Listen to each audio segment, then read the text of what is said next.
तो मैंने कहा कि early start is always great start. और हमारे देश में ये बड़ा चैलेंज है भी। जैसे लोगों को क्या लगता है, पहले एग्ज़ाम देंगे, एग्ज़ाम के बाद फिर शादी ब्याह करेंगे, फिर उसके बाद रिजल्ट का इंतज़ार करेंगे, फिर 16 अप्रैल को भगवान जाने क्या करेंगे, और फिर डिसाइड करेंगे कि हमें घर से क्या करना है, निकलना है। अब इस चक्कर में 3 सितंबर सामने खड़ा हुआ है। बिल्कुल कोई जादू की छड़ी नहीं होगी कि घूमेगी और काम हो जाए। और चिंता भी है, जितने 10+2 कर चुके हैं ये उनका 3rd अटेम्प्ट है। शायद उन्हें जानकारी नहीं है इस बात की, आपको होनी चाहिए कि आपने एक चांस सितंबर का गंवा दिया है क्रमशः। पहला, दूसरा अप्रैल का चांस आंख के सामने से जा रहा है। इसको कोई रोक सकता है क्या? नहीं रोक सकता है। और सोचो एग्जैक्टली आज से जोड़ो तो 5 ही महीने हैं। अगर भाई मोटा मोटा कह लें अप्रैल, मई, जून, जुलाई, अगस्त, 5 महीने में भी कम। देखिए रियलिटी कितनी बड़ी है। और 3 सितंबर को एग्जाम होगा, वो टलने वाला नहीं है। एंड देयर इज नो जादू की पुड़िया, घोला और काम हो गया। It's a reality and you need to prepare once perfect. एक बार तो आपको परफेक्ट तैयारी करनी ही पड़ेगी। You don't have alternative for that overall.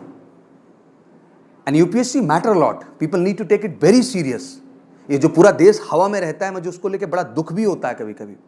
8 lakh people बच्चा participate in every 6 month, you know. हर 6 महीने पे 8 लोग पार्टिसिपेट करते हैं और रिटर्न क्वालिफाई होता है 8000। उसमें भी यूपीएससी की हालत खराब हो जाती है। बोले तो रिजल्ट 1%, कितना? और ये कट ऑफ अमूमन 40 या 40% से बिलो होता है। क्या होता है?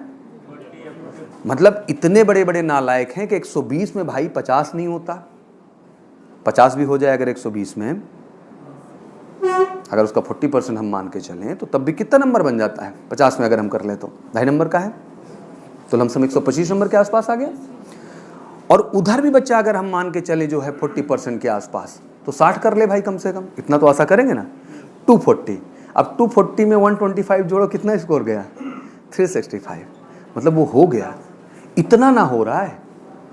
तैयारी पूरा भारत करता है, तैयारी पूरे भारत की कोचिंग्स कराती हैं, सब कुछ चमत्कारिक चल रहा है। लंबी लंबी छोड़ भी रहे हैं, 100% क्वालिफाई, सब क्वालिफाई, एकदम क्वालिफाई, हजारों हमारे क्वालिफाई, वगैरह वगैरह वगैरह।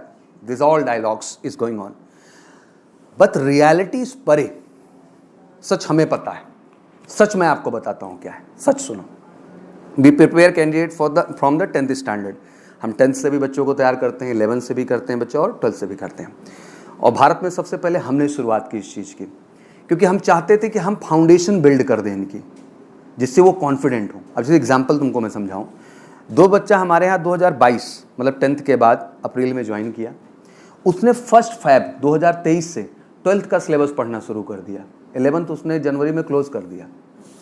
अब वो फरवरी, मार्च, अप्रैल, मई, जून, जुलाई, अगस्त, 7 महीने के अंदर 12th भी खत्म कर देगा।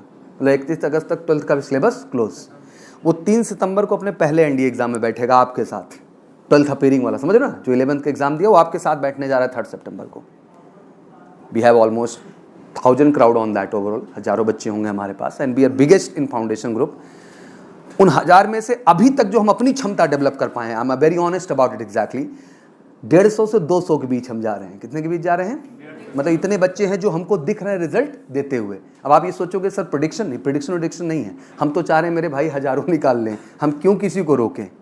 लेकिन वो सीरियसनेस उनके अंदर बच्चा नहीं है, क्योंकि हमारे कहने से आपका रिजल्ट नहीं आ जाएगा। रिजल्ट में कमिटमेंट तो आपको ही दिखानी पड़ेगी। किसी के डायलॉग मार देने से, किसी के ये कह देने से मैं रिजल्ट करा दूंगा, मैं ये कर, कुछ नहीं होता। आपको करना है भाई। ये रिटर्न भी आपको निकालना है, ये फिजिकल भी आपको क्रैक करना है, ये एसएसबी भी आपको ही क्रैक करना है। People guide you, people assist you, people support you, but you need to believe in yourself. जब तक आपके अंदर से आवाज़ ना आए, जब तक आप गट्स के साथ कमिट ना कर दो कि sir this time I will crack this examination, कोई रिजल्ट नहीं निकलवा सकता। ये सब फिल्मी बातें हैं, इसका कोई मतलब नहीं है। लेकिन जिस दिन तुमने कमिट कर दिया ना बच्चा, कोई माई का लाल तुमको रोक भी नहीं पाएगा, मैं ये भी जानता हूँ। तो self commitment and self believe is very much important. 10+2 level पे इससे ज्यादा करियर ऑप्शन कहाँ है भारत के अंदर? कोई एक डिपार्टमेंट का नाम लेके मुझे दिखाओ जो 10+2 लेवल पे इतना सारा करियर ऑप्शन दे रहा हो। है सिंगल डिपार्टमेंट इस देश के अंदर? और कमाल की बात, इसमें जन्म भर तैयारी नहीं होती है, ये केवल कहता ही है 1 ईयर। क्या कहता है? ऐसा मत समझना कि जिंदगी भर जो है एनडीए की तैयारी चलती रहेगी। 1 साल में मामला क्या हो जाता है, खलास, जो भी होना हार या पार। फिर कहता आगे बढ़ो, तैयारी करो, एज वेज गई तुम्हारी हर चीज़ के लिए। This is the department. Final point ये है मेरा बच्चा कहना कि देखो एक स्ट्रैटेजी तो बनाना पड़ेगा ना मेरे बच्चा। स्ट्रैटेजी अगर नहीं बनेंगी तो ज़्यादा से ज़्यादा चांस नहीं होंगे। और कुछ मत छोड़ा करो, सब फॉर्म भरो।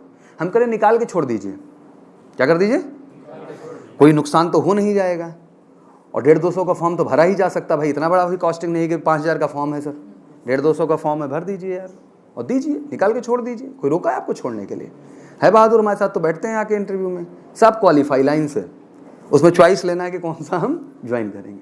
This is the rock star performance यार, दे आर द हीरो।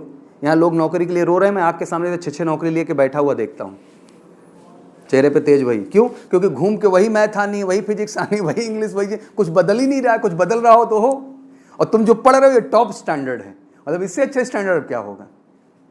आप एनडीए पढ़ लिए मतलब आप फौज का टॉप पढ़ रहे हैं, अब इसके बाद कुछ बचता वस्ता नहीं है कहने के लिए। मतलब this is the best content. कौन क्या कह रहा है, कौन क्या पक रहा है, भाड़ में जाओ। आपको बस एक चीज पता होना चाहिए कि अगर मैं काबिलियत से पढ़ूंगा, अपने हर टॉपिक हर चैप्टर पे कमांड रखूंगा, हर तरह के सवालों को लगाने में सक्षम होऊंगा, तो क्या किसी के कुछ कहने से तुम्हारे ऊपर पड़ेगा फर्क, या किसी के कहने से तुम सफल हो जाओगे या किसी कहने से असफल हो जाओगे। It's all about your own efforts and your own priority. ये आपका स्वयं का एफर्ट, आपके स्वयं की प्रायोरिटी है जो सब कुछ क्या करेगी बच्चा, डिसाइड करेगी। ठीक बच्चा? तो बस मस्त होके एंजॉय करो, सबसे सही ट्रैक पे निकले हो गुरु, समझ लो। इससे आसान रास्ता कुछ नहीं, दिल की बात तुमको बोल रहा हूँ बैठ के, and with the all experience, पूरे अनुभव के साथ। इससे ज़्यादा आसान करियर, ठीक है, आई नो एवरीबडी सेड कि sir everybody become the commission, obviously everybody is trying for the commission, but कोई नहीं यार, नॉन कमीशन भी कोई गोली थोड़ी मार देगा आकर के। जॉब जॉब होती है, क्या होती है, और सब सेंट्रल गवर्नमेंट का है। किसका है? तो ये अपने आप में एक प्रायोरिटाइज पार्ट है। तो आज जिस समाज में, जिस गांव से आते हो, कितने लोग गवर्नमेंट जॉब में जा रहे हैं पिछले 10 साल से? तो शुरुआत तो आपको करनी होगी ना कहीं और रास्ता बनाओगे तभी तो भाई सब कुछ बदलेगा समाज में। नहीं लोग यही मानेंगे बैठे रहो अपना भला होगा, बैठने से भला होगा क्या? एफर्ट करने से भला होगा। तो you need to thanks to your parents to बच्चा, क्योंकि ऐसी गार्जियनशिप है कि उनको बच्चों को सही जगह भेजा ही नहीं जा रहा है, और उस चक्कर में भी क्या हो जा रहे हैं, खराब हो जा रहे हैं। कुछ लोग ऑनलाइन ही बैठ के आँख फोड़वा रहे हैं 8-8 घंटे। हमको तो लगता है कल को सबको मेडिकल इशू आ जाएगा। क्या इशू आ जाएगा भाई? एक्सट्रीम तुम मोबाइल में रहोगे बच्चा 8-8 घंटे तो हो नहीं जाएगा। फौज के अंदर मोबाइल वाला कोई काम ही नहीं है, वहाँ हर चीज़ प्रैक्टिकल है। क्या है? तो वही कहने का पॉइंट था कि कहीं ना कहीं आपको एक रियल ऑब्जेक्ट पे जाना है, तो बड़ा ये वर्चुअल नहीं है। जो भी लड़ाई होंगी, जो भी चीज़ें होंगी, वो सब वर्चुअल नहीं होंगे, रियल होंगी। क्या होंगे बच्चा? तो आपको भी रियल में एफर्ट्स करने पड़ेंगे, इसका कोई जुगाड़ नहीं। कुछ नहीं यार, उठा के जितना टॉपिक मैथ का सारे सवाल लगा डालो। जो मैथ की किताब अपने आप में ब्रह्मांड है, वो पर्याप्त कलेक्शन। अभी एग्जाम होगा ना 16 अप्रैल को, दिखाना 70-80 क्वेश्चन इसी किताब का दिखाऊंगा तुम लोगों को, page wise, question wise identified करके। यहीं से आएगा, कहीं से कुछ नहीं आएगा। लेकिन मैं लाख किताब भी दे दूं यार, सामने वाला लगाएगा ही नहीं तो फिर उसको भी होने का क्या फ़ायदा है। ये तो सर औजार बहुत बड़े बड़े दे दिए और भाई साहब औजार का यूज ही नहीं करते हैं बिल्कुल, तब तो हो चुका, उसका कोई फ़ायदा नहीं है। तो उसी से सारा कलेक्शन है, कहीं कुछ बाहर जाने वाला नहीं। ठीक है, ठीक है। वहाँ 15 OLQs लिखी हैं, effective intelligence, reasoning ability, power of expression, organizing ability, फिर फैक्टर 2 में सोशल एडजस्टमेंट, एडेप्टेबिलिटी, कॉपरेशन। फिर इधर आएंगे किडनी पे, गट्स हो गया, मतलब इनिशिएटिव हो गया, लाइवलीनेस हो गया, कॉन्फिडेंस हो गया, स्पीड डिसीजन एबिलिटी आ गई। तो ये सारी क्वालिटीज़ ऐड करेंगे आपके जो है फैक्टर जो है किडनी वाले। लिम्स में आपका करेज, स्टेमिना और क्या है बच्चा, डिटर्मिनेशन है। तो ये क्वालिटी पढ़ने की नहीं है बेटा, ये बहुत आम भाषा में समझना और महसूस करना ज़रूरी है। ये किसी सब्जेक्ट या थ्योरी का काम नहीं है कि आप थ्योरी के हिसाब से ये चीज़ कर ले जाएंगे लाइफ में। You need to understand. अभी हाल फिलहाल में मैंने लॉ का इंटरव्यू लिया है, अगर आपको टाइम मिले तो देखिएगा। लॉ मलिक का, ही गॉट रिकमेंडेड, अभी हाल फिलहाल में 5-6 दिन पहले रिकमेंड हुआ है। उसका इंटरव्यू देखिएगा and feel that candidate, then you will realize the sincerity and maturity in this little age. ऐसा बच्चों से बात करके मतलब दिल गदगद हो जाता है, लगता है इतने कम उम्र में भी इतना मैच्योर, इतना बैलेंस, इतना सेंसिबल इंसान हो सकते हैं। क्या माँ बाप की अपब्रिंगिंग है, क्या माँ बाप होंगे, क्या संस्कार दिए हैं। लाजवाब वर्ड निकलता है मुंह से बस।